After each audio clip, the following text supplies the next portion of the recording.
Welcome to an exploration of one of New England's most chilling and intriguing tales, the vampire of Rhode Island. This video takes us back to the late 19th century, a time when superstition and fear gripped a small community in Rhode Island.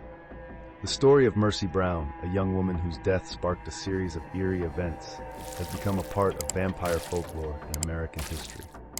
Join us as we delve into the details of this captivating story, examining the historical context, the events that unfolded, and the lasting impact of this true vampire legend.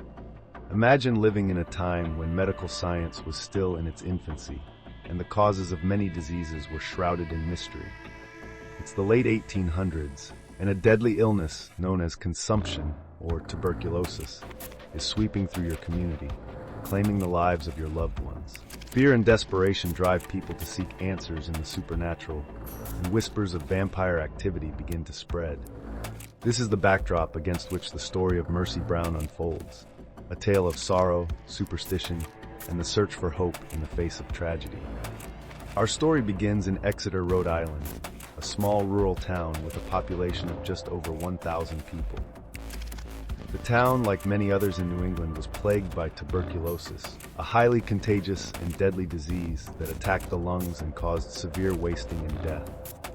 In the 19th century, tuberculosis was the leading cause of death in the United States, and it was particularly rampant in the colder, more isolated regions of the country. The Brown family was among those who suffered greatly from the disease. George Brown, a farmer and well-respected member of the community, watched helplessly as tuberculosis claimed the lives of his wife, Mary Eliza, in 1883, and his eldest daughter, Mary Olive, in 1886. The loss of his loved ones left George devastated, but the worst was yet to come. In 1891, his 19-year-old daughter, Mercy Lena Brown, also succumbed to the disease, leaving George with only one surviving child, his son Edwin. Edwin Brown, too, was stricken with tuberculosis. Despite seeking treatment in more temperate climates, including Colorado, his condition continued to deteriorate. As Edwin's health worsened, the people of Exeter became increasingly desperate for a solution. It was during this time that whispers of vampire activity began to circulate. According to local superstition, the recent deaths in the Brown family were not the result of disease, but of a vampire preying on the living members of the family.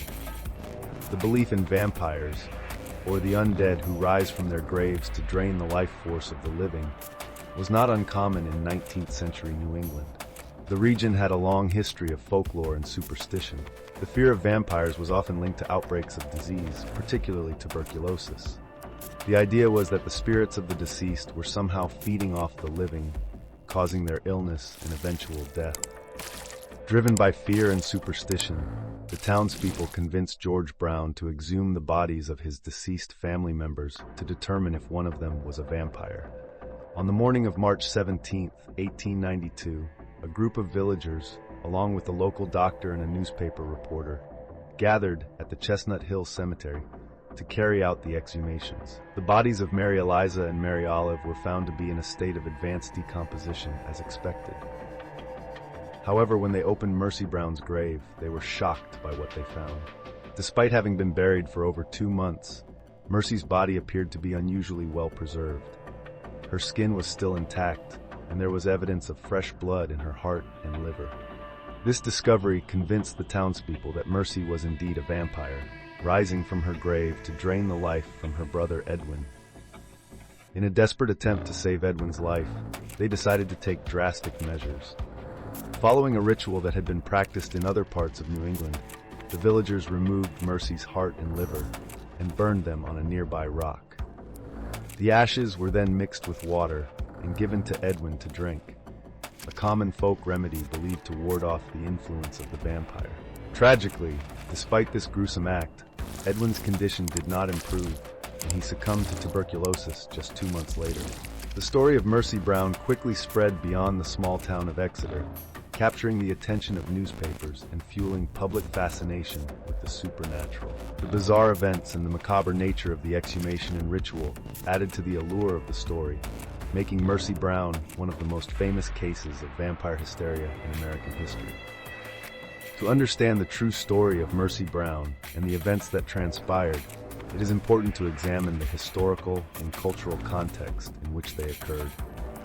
In the 19th century, tuberculosis was a devastating and poorly understood disease, known as consumption due to the way it seemed to consume the afflicted, causing severe weight loss and weakness.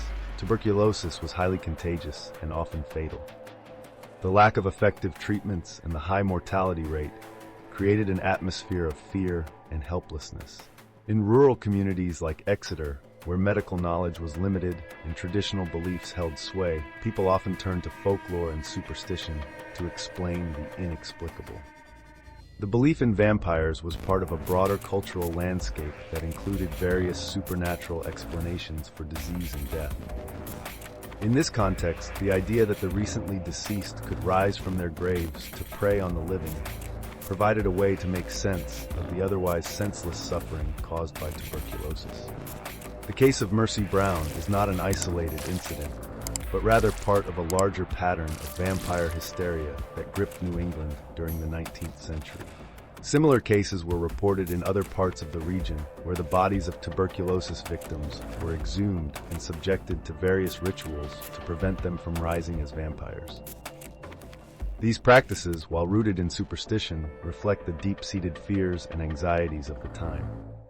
One of the most well-documented cases occurred in 1793 in the town of Willington, Connecticut. The Ray family, like the Browns, was afflicted by tuberculosis. When several members of the family fell ill, the townspeople exhumed the body of Rachel Burton Ray, who had died of the disease, and performed a ritual similar to that carried out on Mercy Brown.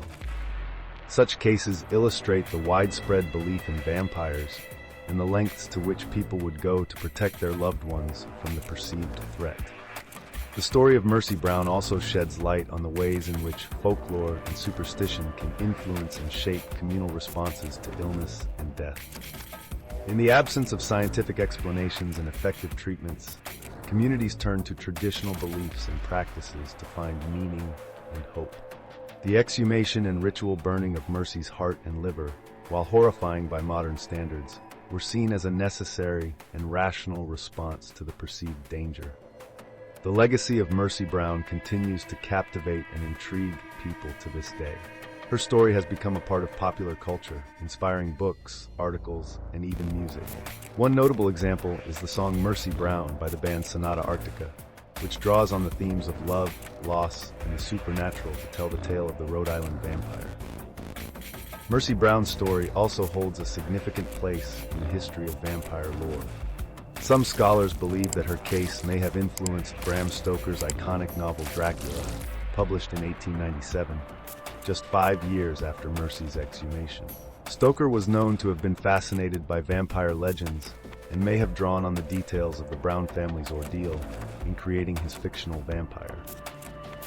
While there is no direct evidence to confirm this connection, the parallels between the real-life events in Exeter and the fictional world of Dracula are striking. The story of Mercy Brown also raises important questions about the intersection of science, medicine, and folklore. The events in Exeter highlight the limitations of medical knowledge at the time and the ways in which traditional beliefs filled the gap left by scientific uncertainty. Today, we have a much deeper understanding of tuberculosis and its causes, but the case of Mercy Brown serves as a reminder of the power of superstition and the human need to find meaning in the face of suffering. In modern times, the Mercy Brown case has become a popular subject of paranormal investigation and tourism. The Chestnut Hill Cemetery, where Mercy's grave is located, attracts visitors who are drawn to the story and its eerie implications. The gravestone itself has become a symbol of the enduring fascination with vampires and the supernatural, and many people leave flowers and other tokens at the site in memory of Mercy. The town of Exeter, too, has embraced its connection to the vampire legend. Local historians and enthusiasts have worked to preserve the story and educate the public about the historical and cultural context of the events. Tours and lectures offer visitors a chance to learn more about the Brown family and the impact of tuberculosis on the community, providing a deeper understanding of the complex interplay between folklore and history. As we reflect on the story of Mercy Brown, it is important to consider the broader implications of her tale. The events in Exeter are a testament to the ways in which fear and superstition can shape human behavior and influence communal responses to crisis. They also highlight the enduring power of folklore and the ways in which stories of the supernatural can capture our imaginations and offer a lens through which to explore our own fears and anxieties. The true story of Mercy Brown is a haunting and poignant reminder of the challenges faced by communities in the past and the ways in which they sought to make sense of the world around them. It is a story of love, loss, and the search for hope in the face of overwhelming odds. As we delve into the details of this captivating tale, we are reminded of the enduring power of storytelling and the ways in which the past continues to resonate in our lives today.